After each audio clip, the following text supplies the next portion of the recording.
Bonsoir, très heureux de vous retrouver pour une nouvelle semaine d'information locale sur TV78. Nous sommes le lundi 21 septembre et dans les titres de l'actualité locale, le premier tour de la législative partielle a livré son verdict dans la 11e circonscription. Le candidat Les Républicains Philippe Bennassaya arrive en tête devant Sandrine Grandgambe pour Génération Europe Écologie Les Verts. En revanche, en ne se qualifiant pas pour le deuxième tour, La République En Marche perd cette circonscription gagnée en 2017. Analyse. Les Yvelines à l'heure du cyclisme ce week-end. Mantes-la-Jolie accueillait hier le départ de la dernière étape du Tour de France. Malgré le contexte sanitaire, le public a pu apercevoir les coureurs et la caravane de l'événement. Et puis retour sur les journées européennes du patrimoine, un rendez-vous forcément particulier cette année avec l'épidémie de Covid-19. De nombreuses animations se déroulaient tout de même à Saint-Quentin en Yvelines ou encore à Montfort-l'Amaury qui accueillait un rassemblement autour de l'automobile. Et à la une de l'actualité locale, dans l'actualité du jour, 20 centres de dépistage et de diagnostic au Covid-19 qui ouvrent progressivement en Ile-de-France, déployés par l'Agence régionale de santé. 2 sites dans chaque département de la région. Dans les Yvelines, on l'a appris aujourd'hui, ils sont situés à Trappes et Mantes-la-Jolie et sont déjà opérationnels. L'objectif, désengorger un maximum les laboratoires pour la réalisation de tests PCR dont le résultat est connu, dont les résultats sont connus en 24 heures. Et d'ailleurs, à Mantes-la-Jolie, le centre de dépistage a été inauguré cet après-midi en présence du ministre de la Santé Olivier Véran. La structure est au 10 avenue du président Franklin Roosevelt et est gérée par le laboratoire Serballiance. Attrape, les équipes du laboratoire Eurofins Biomnis sont installées aux 4 allées Antoine de Saint-Exupéry. Comme tous les autres sites, le centre est ouvert de 8h à 14h et uniquement au public prioritaire dans un premier temps. Il faut être muni d'une ordonnance ou d'un justificatif de l'ARS précisant que vous êtes symptomatique ou cas contact. Dès cette semaine, 150 tests PCR pourront être réalisés chaque jour, 200 dès la semaine prochaine. L'objectif étant d'atteindre les 500 tests par jour. Le centre de dépistage sera ouvert jusqu'à la fin mars. À l'école maternelle et élémentaire, le protocole Covid-19 va être allégé et ce, dès demain, annonce du ministère de l'Éducation nationale. Désormais, pour envisager la fermeture d'une classe, voire d'une école, il faut qu'au moins 3 élèves soient positifs au virus contre 1 actuellement. L'enseignant, s'il est bien masqué et les autres élèves ne sont plus considérés comme cas contact, cette décision s'appuie sur un avis rendu par le Haut Conseil pour la santé publique affirmant que les enfants sont peu à risque et peu actifs dans la transmission du virus. Et aux derniers chiffres remontant à vendredi, l'Éducation nationale dans l'Académie de Versailles annonce 2 écoles dans les Yvelines qui ont fermé leurs portes pour raison de Covid-19.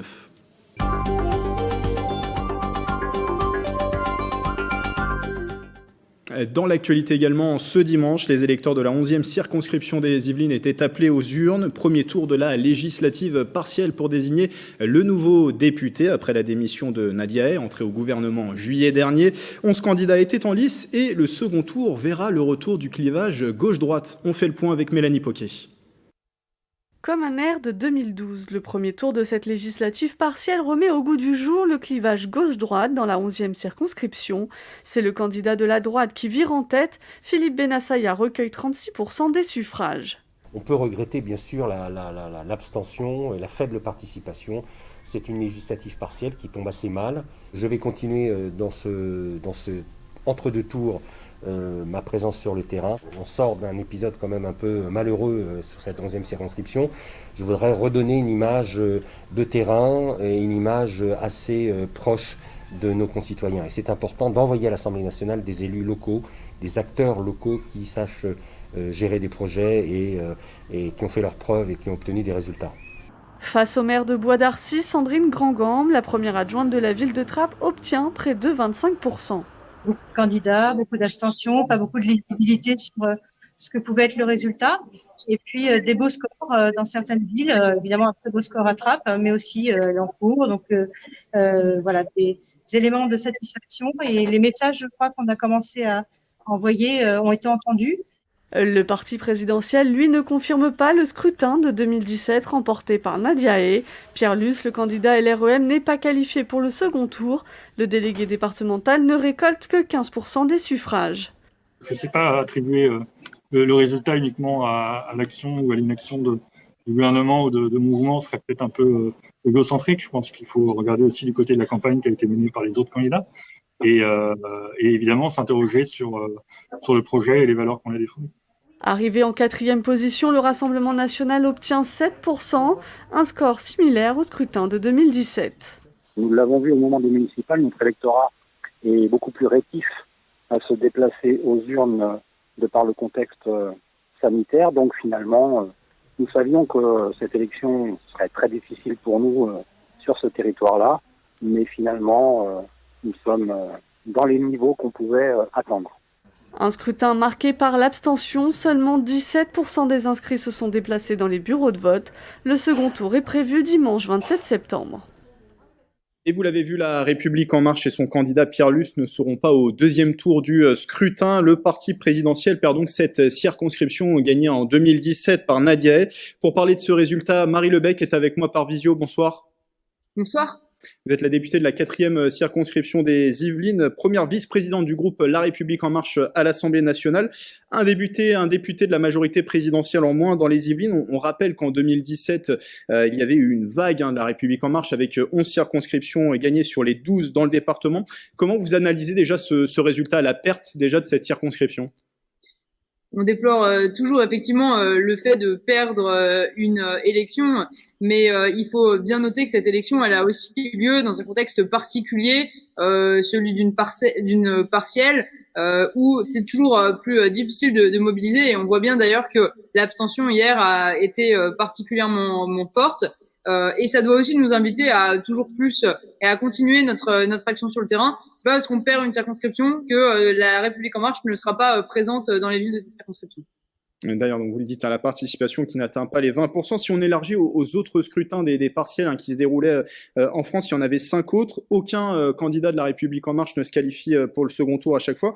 Est-ce qu'il ne faut pas aussi y voir un vote sanction de la politique d'Emmanuel Macron, à votre avis ? Non, je ne crois pas, puisque on sait bien que les élections intermédiaires sont souvent plus difficiles pour la majorité qui est en place. Et puis, il faut aussi noter que dans les élections qui ont eu lieu hier, seules 3 des circonscriptions avaient un parlementaire La République En Marche comme sortant. Pour les autres, nous n'étions pas présents, ce qui aussi rajoute du challenge dans la conquête de ces circonscriptions. Mais de toute évidence, ça veut dire qu'on doit continuer à expliquer notre projet. Et d'ailleurs, à ce titre, Pierre Lus l'a très bien fait dans le cadre de sa campagne. Il a défendu le projet. Le contexte était particulièrement compliqué. Nous sommes aussi dans une situation nationale qui peut inquiéter un certain nombre de Français. Mais je ne crois pas pour autant qu'il faille en tirer un bilan, surtout sur seulement 6 circonscriptions. Avec un contexte aussi particulier, particulièrement sur cette 11e circonscription. Nadia Hay a été obligée de démissionner pour rentrer au gouvernement. Elle est ministre déléguée à la ville. Son suppléant avait été empêché puisque impliqué dans une affaire de trafic de drogue internationale. Est-ce que ça a pu jouer à votre avis? Est-ce que Pierre Lus ne partait finalement pas défavorisé dans cette élection? Écoutez, moi j'ai accompagné Pierre Lus sur le terrain dans le cadre de sa campagne. Lui-même a défendu le bilan qui avait été fait par Nadia Hay, et je vous confirme aussi qu'un certain nombre d'acteurs, et notamment d'acteurs institutionnels qu'on a pu rencontrer à l'occasion de cette campagne, nous ont aussi confirmé l'engagement de Nadia sur le territoire, dans l'accompagnement des entreprises, dans tous les sujets autour de la politique de la ville, et c'est ce qui aussi explique sa nomination au gouvernement. Donc je ne crois pas que ce soit le bilan de Nadia Hay qui soit remis en question ici, puisqu'elle a été très mobilisée sur le terrain, tout en étant très dynamique à l'Assemblée nationale, puisqu'elle exerçait un certain nombre de responsabilités dans son mandat de parlementaire, et elle était aussi membre de la commission des finances, qui est une commission que vous savez qui est particulièrement dynamique à l'Assemblée. Donc c'est vrai que nous sommes déçus par ce résultat, même si Pierre Lus fait 15%, ce qui est un score honorable, mais avec les parfois showstraps d'une élection partielle auquel il a fallu répondre. Alors, les mauvaises nouvelles n'arrivent jamais seules. Ce matin, on a appris la démission aussi du numéro 2 de La République En Marche, Pierre Persson, qui a démissionné donc de ses fonctions de délégué général adjoint. Il reste tout de même militant au sein du parti. Il reproche à La République En Marche d'être trop resté dans sa dynamique de 2017, à savoir faire élire Emmanuel Macron, et que le parti ne produit aujourd'hui plus d'idées. Est-ce que c'est un constat que vous dressez aussi? Est-ce que le parti finalement n'arrive pas à bout de souffle? On était un mouvement avec une base militante très importante. On est aussi un mouvement qui était jeune, et ça nous invite aussi à devoir nous repenser en permanence. Parfois, il peut y avoir un peu des remises en question qui sont légitimes à mi-chemin du quinquennat, mais je crois que c'est ce que précise Pierre Persson dans son interview. C'est absolument pas une question de personne, de personnalité. D'ailleurs, Stanislas Guérini est très engagé dans la vie du mouvement, eh bien, un ensemble de challenges. Pierre Persson estimait que peut-être il n'était plus le meilleur pour conduire cette transformation, et ce seront d'autres personnalités qui occuperont ces fonctions. Mais c'est sûr que dans un mouvement qui est jeune, il faut aussi savoir sans cesse se repositionner et répondre aux attentes et des militants et de ce que peut attendre plus largement nos concitoyens sur la production d'idées de la part d'un mouvement. Le challenge peut être aussi retrouver, promouvoir l'unité au sein du groupe LREM à l'Assemblée nationale. On sait que c'est un groupe qui a perdu des députés depuis 2017. Il y en avait 314 en 2017. Vous êtes aujourd'hui 275. C'est un mot à afficher, ça, aujourd'hui, l'unité au sein du groupe? Oui, c'est important, et c'est ce sur quoi Christophe Castaner et moi-même, qui étions en binôme dans le cadre du renouvellement du président de groupe à l'Assemblée, nous avons fait campagne. Appeler au rassemblement, appeler à l'apaisement. Après, il ne faut pas non plus faire un drame de ces départs. Il faut être dans le cadre de la vie d'un groupe parlementaire. Il faut accepter le fait que peut-être à un certain moment, certains ne se reconnaissent plus dans les choix qui peuvent être portés par le groupe. Charge à Christophe et moi-même d'aller voir ces députés et aussi de leur montrer qu'ils ont toute leur place et qu'ils sont le bienvenu s'ils souhaitent réintégrer le groupe majoritaire. Un dernier mot sur les Yvelines. L'objectif, même avec un député en moins, c'est de continuer à travailler ensemble, tous les députés de la majorité présidentielle et de votre allié du MoDem. C'est de continuer ce travail? Oui, bien sûr. Depuis 3 ans maintenant, on a vraiment une action de terrain qui est très forte, avec beaucoup de parlementaires qui sont présents pour porter des projets, pour relayer la politique du gouvernement. Et ça se fait très bien et en très bonne intelligence avec le MoDem. Et je crois que c'est important. Il y a dans le rôle du député les lois qu'on vote à l'Assemblée, le contrôle de l'action du gouvernement, bien sûr, mais aussi le portage politique des réformes que nous conduisons. Et je crois que c'est très important et qu'il ne faut pas renoncer au terrain. Merci Marie Lebec, députée de La République En Marche de la 4e circonscription des Yvelines, et je précise que vous êtes également la première vice-présidente du groupe LREM à l'Assemblée nationale.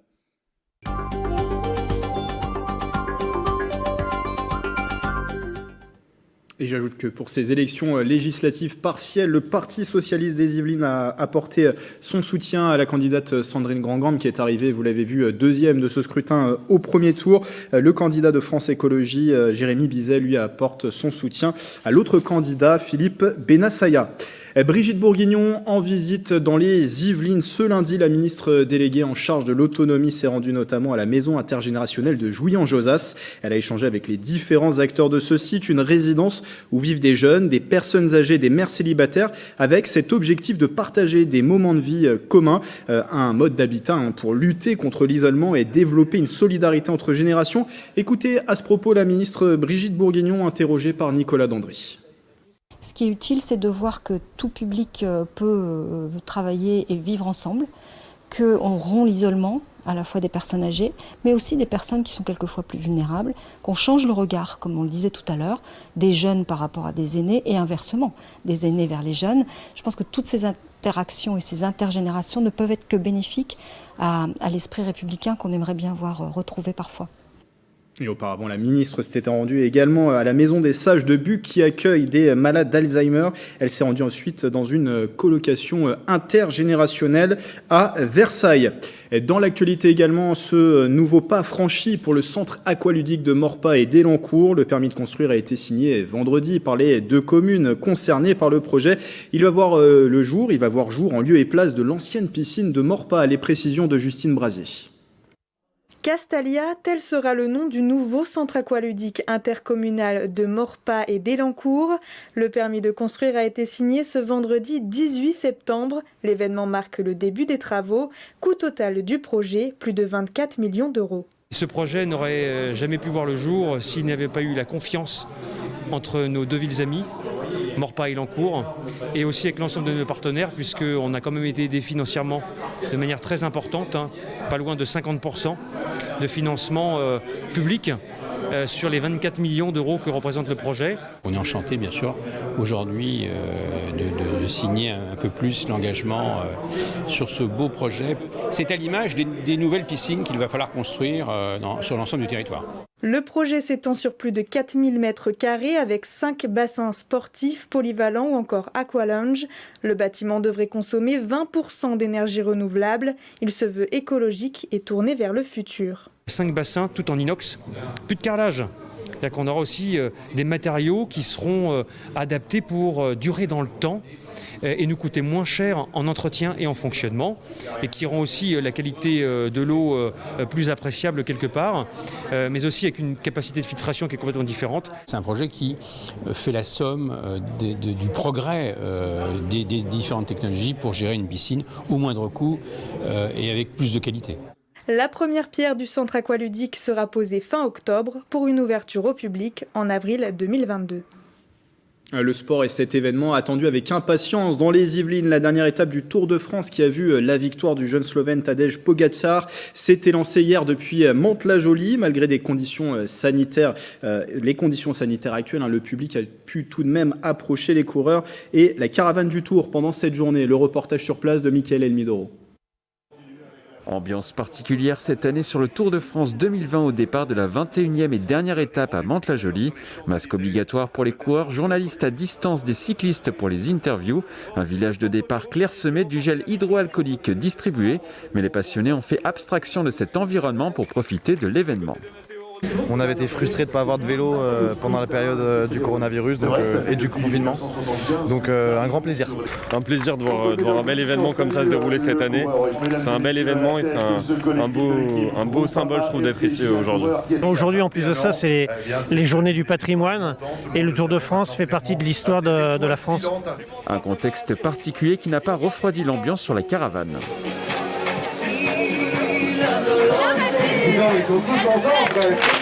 Ici, la centaine de caravaniers fête cette dernière étape dans la bonne humeur. Des défis sont également au programme. Cette célèbre marque de café a réuni 2 clubs cyclistes locaux, l'entente cycliste Vernouillet-Verneuil et Triel et l'entente cycliste du Houdanais.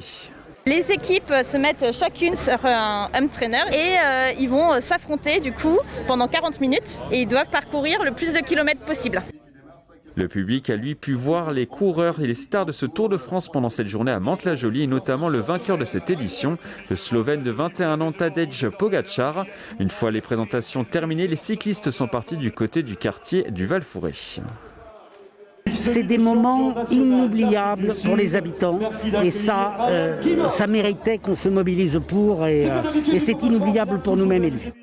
Rendez-vous l'année prochaine pour une nouvelle étape dans les Yvelines. Le département est partenaire du Tour de France au minimum jusqu'en 2023. Vive le Tour de France! Et pour tout connaître de l'actualité sportive dans les Yvelines, rendez-vous ce soir avec le 7-8 Sport. Mickaël Elmidoro reviendra sur les principaux résultats du week-end. C'est à partir de 18h30. Ce week-end, c'était également les 37e journées européennes du patrimoine avec un programme varié dans les Yvelines, des balades à Guyancourt sur les noms féminins et des ateliers d'art et de sciences à la commanderie à Elancourt. Retour sur l'événement avec Marie Paneutra et Éléonore Sinoquet.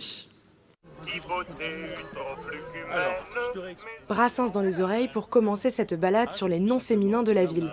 Guyancourt rappelle que les journées du patrimoine sont aussi celles du matrimoine. Ce samedi, c'est le quartier du centre-ville qui était au cœur de la balade.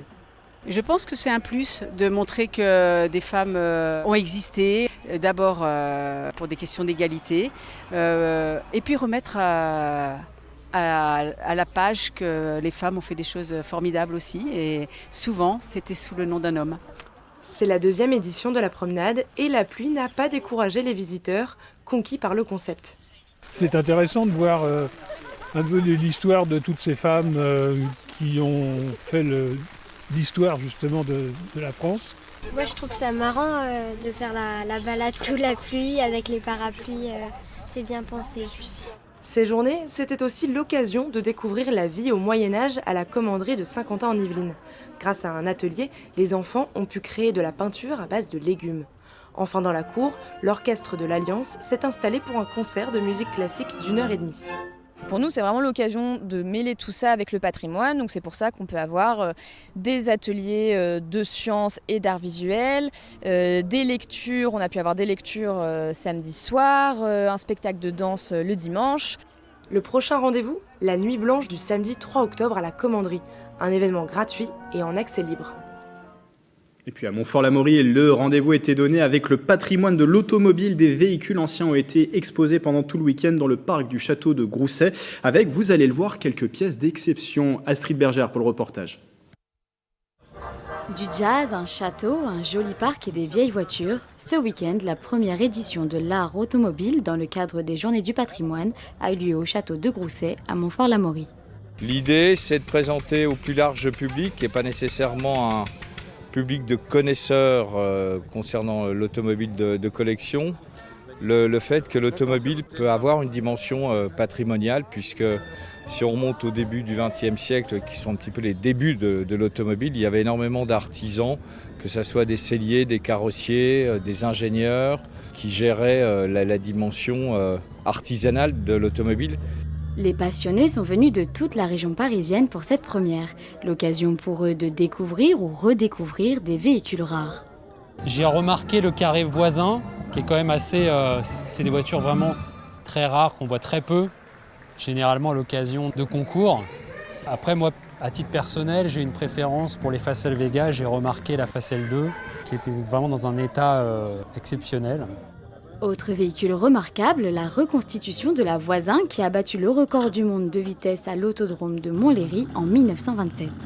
C'est une voiture qui a entièrement disparu et j'avais un moteur, c'est un moteur 6 cylindres, 6 litres, avec un pont arrière. Et puis je me suis dit, tiens, ce serait marrant de reconstruire cette voiture qui a disparu complètement. Donc on a dessiné la voiture d'après 6-7 photos, un peu plus. Et après on l'a reconstruite en l'espace d'1 an et demi, c'était fait. Au total, 2000 personnes sont venues admirer les véhicules anciens.